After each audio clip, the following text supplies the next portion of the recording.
जरा सोचिए, एक ऐसी जगह के बारे में जहां हर रात कोई ना कोई बिना किसी सुराग के गायब हो जाता है। एक ऐसा इकोसिस्टम जो जितना रहस्यमयी है उतना ही खतरनाक भी।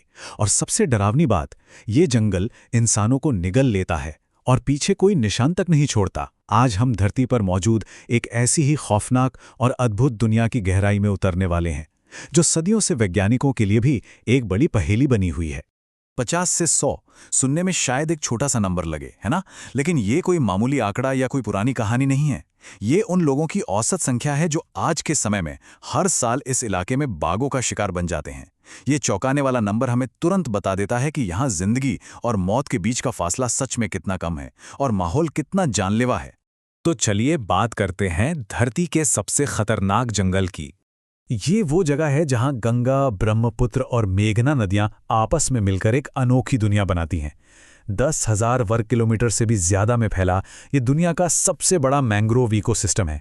और आपको हैरानी होगी कि हर 6 घंटे में यहाँ ऐसा ज्वार भाटा आता है कि पूरी की पूरी जमीन पानी में डूब जाती है और फिर वापस बाहर आ जाती है। 1987 में इसे यूनेस्को वर्ल्ड हेरिटेज साइट घोषित किया गया था। यहाँ आपको 6 मीटर लंबे खारे पानी के मगरमच्छ, इरावडी डॉल्फिन और पक्षियों की 300 से ज्यादा प्रजातियां मिलेंगी। मतलब बिना किसी इंसानी दखल के प्रकृति यहाँ कितने बेखौफ और शानदार तरीके से काम कर रही है। अब इस जंगल की सबसे खास बात है इसका सांस लेने वाला अनोखा इकोसिस्टम। खारे पानी और लगातार आने वाले ज्वार के इतने भारी दबाव के बावजूद इस जंगल ने जीवित रहने का एक गजब का तरीका खोज लिया है। सुंदरी पेड़ों की इन खास जड़ों को विज्ञान की भाषा में न्यूमैटोफोर्स कहा जाता है। अब होता क्या है कि नीचे की खारी मिट्टी में तो ऑक्सीजन होती नहीं, इसलिए प्रकृति ने लाखों सालों के इवोल्यूशन में इन पेड़ों को इस तरह ढाला कि इनकी जड़ें पानी से ऊपर हवा में उगने लगीं। यहाँ के लोग इन्हें बड़े ही रहस्यमयी अंदाज में जंगल की उंगलियां कहते हैं। बिल्कुल ऐसा लगता है मानो कोई जमीन के नीचे से अपने हाथ बाहर निकालकर हवा मांग रहा हो। और पता है, ये मैंग्रोव पेड़ सिर्फ खुद को जिंदा नहीं रखते, बल्कि हमारे लिए एक बहुत बड़े रक्षक भी हैं। जब 2020 में 185 किलोमीटर प्रति घंटे की भयानक रफ्तार वाला चक्रवात अम्फान आया था ना, तब इन जंगलों ने एक विशाल दीवार की तरह काम किया था। इन्होंने उस खतरनाक हवा की रफ्तार को 30% तक कम कर दिया, जिससे तट पर रहने वाले लाखों लोगों की जानें बच गईं। एक जंगल ने वो कर दिखाया जो शायद कोई इंसानी तकनीक नहीं कर सकती थी। सिर्फ तूफान ही नहीं, एक और आंकड़ा आपको हैरान कर देगा। 4.2 मिलियन टन। जी हां, ये वो विशाल मात्रा है जितना कार्बन डाइऑक्साइड ये जंगल हर साल सोख लेता है। आप इसे पूरी धरती के लिए एक बहुत बड़े और जरूरी फेफड़े की तरह मान सकते हैं। अगर ये इकोसिस्टम खत्म हो गया ना, तो इसका सीधा असर करोड़ों लोगों की जिंदगियों पर पड़ेगा। तो फिर सवाल उठता है कि यहाँ के बाघ इतने आक्रामक क्यों हैं? जो जंगल दुनिया को जीवन देता है, आखिर वहाँ का सबसे बड़ा शिकारी इतना खूंखार क्यों है? देखिए, पूरी दुनिया में बाघों की कुल आबादी करीब 3900 है, जिनमें से लगभग 100 से 150 अकेले सुंदरवन में हैं। एक सामान्य बंगाल टाइगर ताज़े पानी के आसपास रहता है और इंसानों से दूर ही रहता है। लेकिन सुंदरवन का बाघ, ये खारे पानी में रहता है, खुले समुद्र में 30 किलोमीटर तक तैर सकता है और सबसे डरावनी बात, ये सक्रिय रूप से इंसानों का शिकार करता है। इनकी इस बेखौफ आक्रामकता को आप 2018 की करीम शेख की घटना से समझ सकते हैं। दिन के उजाले में, जी हां, बिल्कुल दिन दहाड़े, जब आसपास और भी नावें मौजूद थीं, एक बाघ ने पानी से सीधे एक मछली पकड़ने वाली नाव पर छलांग लगा दी। ये साफ साबित करता है कि ये बाघ, जमीन हो या पानी, कहीं भी थकते नहीं हैं और जंगल के अंदर कोई भी इंसान इनसे सुरक्षित नहीं है। तो आखिर ऐसा अजीब व्यवहार क्यों? वैज्ञानिकों के पास इस पहेली को सुलझाने के लिए कुछ फॉरेंसिक थियरीज हैं। पहली थियरी कहती है कि लगातार खारा पानी पीने की वजह से इन बाघों में क्रॉनिक डिहाइड्रेशन होता है, जो सीधा उनके दिमाग पर असर डालकर उन्हें आक्रामक बना देता है। दूसरी थियरी के मुताबिक प्राकृतिक शिकार की कमी की वजह से वे इंसानों को एक आसान विकल्प मानने लगे हैं। लेकिन जो तीसरी थियरी है, जो 1970 के दशक की लकड़ियों की कटाई से जुड़ी है, वो सबसे ज्यादा चौंकाने वाली है। इस तीसरी थ्योरी का लॉजिक सच में बेहद खौफनाक है। हुआ क्या था कि 1970 के दशक में बड़े पैमाने पर यहाँ जंगल काटे गए, जिससे हजारों जानवरों की मौत हो गई। अब बाघों ने उन मरे हुए जानवरों के शवों को खाया। वैज्ञानिकों का मानना है कि बस उसी दौरान उन्होंने इंसानी गंध को अपने भोजन के साथ जोड़ना सीख लिया और पिछले 50 सालों में ये आदत एक पीढ़ी से दूसरी पीढ़ी तक ट्रांसफर होकर सीधा उनके डीएनए में ही दर्ज हो गई है। मतलब इंसानों की एक पुरानी गलती ने इन बाघों के स्वभाव को हमेशा के लिए बदल कर रख दिया। और ये बाघ कितने बुद्धिमान हैं और कितनी तेजी से खुद को ढाल लेते हैं, इसका भी एक भयानक इतिहास है। एक समय था जब लोग जंगल में जाते वक्त अपने सिर के पीछे एक इंसान के चेहरे वाला मुखौटा पहनते थे, क्योंकि बाघ हमेशा पीछे से वार करता है। लेकिन 1986 तक आते आते ये तरकीब काम करना बंद कर दी। इन बाघों ने उस भ्रम को पहचान लिया था। जरा सोचिए, वे हमारी बचाव की तरकीबों को भी पार करना सीख गए थे।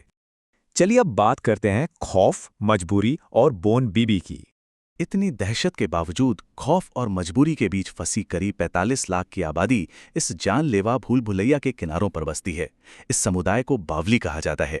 ये वो शहद इकट्ठा करने वाले लक्कड़हारे और मछुआरे हैं जो हर दिन अपनी जान हथेली पर रखकर जंगल के अंदर जाते हैं।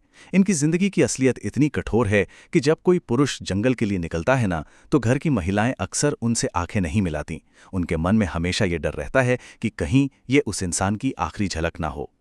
और उनका ये डर बेवजह नहीं है। 10,500 से भी ज्यादा 1990 से 2020 के बीच दर्ज किए गए बाघ के हमलों में मरने वालों की ये एक बहुत बड़ी संख्या है। और याद रखिएगा, ये सिर्फ वो आंकड़े हैं जो दर्ज हुए हैं। इस घने और उलझे हुए जंगल में जीपीएस ट्रैकिंग या कोई भी रेस्क्यू टेक्नोलॉजी पूरी तरह नाकाम हो जाती है। नदियां लगातार अपने रास्ते बदलती रहती हैं, जिसके सामने हमारी बड़ी से बड़ी तकनीक हार मान लेती है। लेकिन इस भयंकर नुकसान के बावजूद स्थानीय मछुआरे रविंद्रनाथ मंडल का नजरिया इस पूरी कहानी को एक नया मोड़ देता है। वो कहते हैं, ये जंगल हमारी माँ है। माँ कभी कभी मारती भी है, लेकिन हम माँ को नहीं छोड़ते। ये कोई साधारण वाक्य नहीं है। यह हमें दिखाता है कि स्थानीय लोगों के मन में उस जंगल के लिए कितना गहरा और जटिल सम्मान है, जो अक्सर उनके अपनों की जान ले लेता है। और इसी गहरे सम्मान से एक बहुत अहम आध्यात्मिक मान्यता जुड़ी है, बोन बीबी की कथा। बोन बीबी को जंगल की रक्षक देवी माना जाता है। जंगल में कदम रखने से पहले हिंदू और मुस्लिम दोनों ही समुदाय बिना किसी भेदभाव के उनसे प्रार्थना करते हैं। ऐसा माना जाता है कि बोन बीबी इंसान के लालच को सजा देती हैं। जो भी जंगल से जरूरत से ज्यादा लेने की कोशिश करता है, वो बाघ का शिकार बन जाता है। सच कहूं तो ये आस्था असल में प्रकृति के नियमों और इकोलॉजिकल संतुलन को बनाए रखने का ही एक तरीका है। और यहीं से हम पहुंचते हैं अपने आखिरी पड़ाव पर, डूबता हुआ सबसे बड़ा रक्षक। सुंदरवन की सच्चाई आज के समय का सबसे बड़ा और दुखद विरोधाभास है। जो जंगल सबको बचाता है, वो आज खुद डूब रहा है। 1996 में क्लाइमेट चेंज की वजह से लोहाचारा नाम का एक पूरा आइलैंड हमेशा के लिए समुद्र में समा गया था। आज भी समुद्र का जल स्तर लगातार बढ़ रहा है और वैज्ञानिकों का अनुमान है कि साल 2100 तक सुंदरवन का 1/3 हिस्सा पानी के नीचे होगा। ये कितनी बड़ी विडंबना है ना, कि जो इकोसिस्टम खतरनाक तूफानों को रोकता है, वही आज समुद्र के बढ़ते स्तर से अपनी खुद की लड़ाई हार रहा है।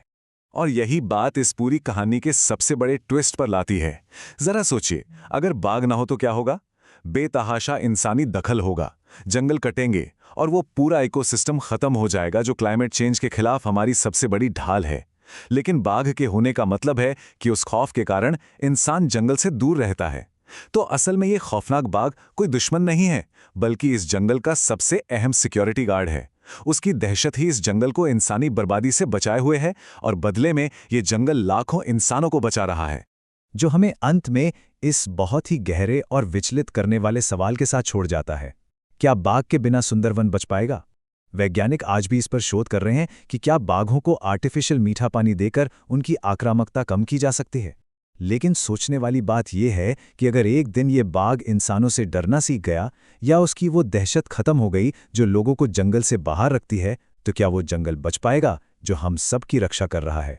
इस सवाल का जवाब आसान नहीं है और शायद इसी रहस्य में सुंदरवन की असली सच्चाई छिपी है। एक ऐसा जंगल जिसे हमारी नहीं बल्कि हमें उसकी जरूरत है।